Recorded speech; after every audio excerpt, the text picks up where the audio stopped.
అందరికీ నమస్కారం. Welcome back to our channel. Aasara Cheyutha పెన్షన్కి సంబంధించి మనకి ఏవైతే డబ్బులు ఉన్నాయో ప్రతి నెల అలాగే చూసుకున్నట్టయితే మనం 4016 రూపాయల పెన్షన్ కానివ్వచ్చు. ఈ పెన్షన్ పెంపు అనేది ఎప్పుడు జరుగుతుంది, అలాగే చాలామంది అయితే అడగడం అయితే జరుగుతుంది. అన్న పెన్షన్ డబ్బులు ఏవైతే ఉన్నాయో ప్రతి నెల డబ్బులు అనేవి అయితే ఆలస్యం అయితే కావడం జరుగుతుంది. ఎందుకు ఇలా జరుగుతుందని అయితే చాలామంది అయితే అడగడం జరుగుతుంది. ఈ 4016 రూపాయల పెన్షన్కి సంబంధించి కూడా మనకు కొన్ని నిర్ణయాలు అయితే తీసుకున్నట్లయితే తెలుస్తుంది అనమాట. రాష్ట్ర ప్రభుత్వం నుంచి కూడా మనకు మార్గదర్శకాలు అనేవి కూడా ఇలా ఉండబోతున్నాయి. విధి విధానాలు కానివ్వచ్చు, ప్రతి ఒక్కరికైతే యొక్క ఇన్ఫర్మేషన్ షేర్ చేసే ప్రయత్నం అయితే చేయండి. ఛానల్ని కొత్త చూస్తున్న వారు ప్రతి ఒక్కరికి సబ్స్క్రైబ్ అయితే చేసుకోండి. అందరైతే సబ్స్క్రైబ్ చేసుకున్నారని అయితే నేనైతే అనుకుంటున్నాను. ఇక టాపిక్లోకి వెళ్ళినట్టయితే మనకు ఇది ఏదైతే ఉందో ఈ జూన్ వచ్చేదన్నమాట. జూన్ నెలలో చూసుకున్నట్టయితే ఈ 4016 రూపాయలు కానివ్వచ్చు, అలాగే 6000 రూపాయలు దివ్యాంగులకైతే పెంపు చేసే ప్రయత్నాలు అయితే జరుగుతున్నాయన్నమాట. ఓన్లీ దివ్యాంగులకే అన్నమాట.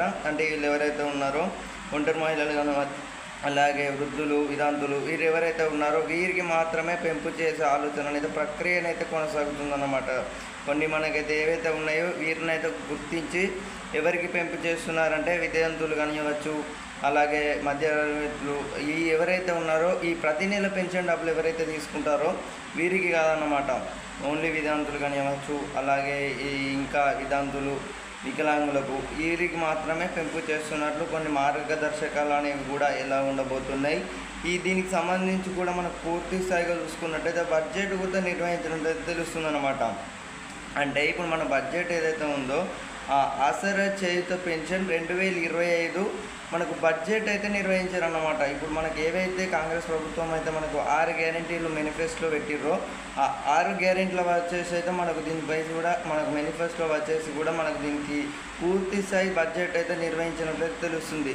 సో దీనికి సంబంధించి కూడా మనకు ఆసరా చేయుత పెన్షన్కి సంబంధించి కూడా మార్గదర్శకాలు అనేవి కూడా విడుదల చేయనున్నారన్నమాట. సో డోంట్ వరీ, ఎవరు కూడా కంగారు పడాల్సిన అవసరం లేదు. అలాగే ప్రతి నెల పెన్షన్ డబ్బులు ఎవరైతే తీసుకుంటున్నారో వారికి మాత్రం ఇక నుంచి అయితే మనకి యథావిధంగా డబ్బులు అయితే పడడం అయితే జరుగుతుంది. ఎలాంటి ఆటంకాలు కానివ్వచ్చు ఏవి కూడా ఇబ్బందులకు గురవరన్నమాట. ప్రతి నెల డబ్బులకు సంబంధించి మీ ఖాతాలోనే అయితే జమ చేయబడ్డాయి అన్నమాట. అలాగే మీకు డబ్బులు ఏవైతే ఉన్నాయో దీనికి సంబంధించి కూడా ఒక యాప్ అయితే రూపొందించినట్లయితే తెలుస్తుంది. ప్రతి ఒక్కరైతే యాప్ అయితే ఇన్స్టాల్ చేసుకొని ప్రతి ఒక్కరైతే వినియోగించుకోండి అన్నమాట. సో ఇదన్నమాట ఇన్ఫర్మేషన్. మీ ఫ్రెండ్స్ అందరికీ కూడా తప్పకుండా షేర్ చేసే ప్రయత్నం అయితే చేయండి. మన ఛానల్ని కొత్త చూస్తున్న వారు అందరైతే సబ్స్క్రైబ్ అయితే చేసుకున్నారని అయితే నేను అనుకుంటున్నాను. ఇంకా ఎవరైతే ఒకవేళ సబ్స్క్రైబ్ అయితే చేసుకోలేదో తప్పకుండా అయితే సబ్స్క్రైబ్ అయితే చేసుకొని గంట సింబల్ని అయితే ఆల్లో పెట్టుకోవడం అయితే మర్చిపోకండి అన్నమాట. సో మళ్ళీ కలుసుకుందాం మంచి ఇన్ఫర్మేషన్తో. సో బాయ్ అన్నమాట.